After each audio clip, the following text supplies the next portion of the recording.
Equalizer'lı sazımızı gösteriyorum. Burada gördüğünüz gibi akort aletli. Düğmeye bastığınız zaman kapanır, düğmeye bastığınız zaman açılır. Tabi burada tizi bası ve USB girişleri var. İstediğiniz gibi ayarlayabilirsiniz. Program olan işte yükleyebilir, burada çalabilirsiniz.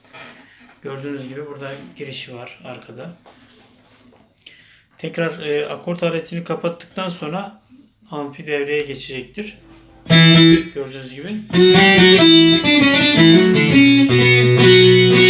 Evet, bu şekilde bağlamalı.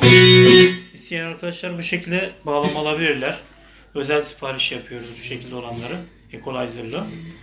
Fiyatları özelden veriyorum. Telefonum 0537 254 1895. Bağlamamın sesini tanıtayım size.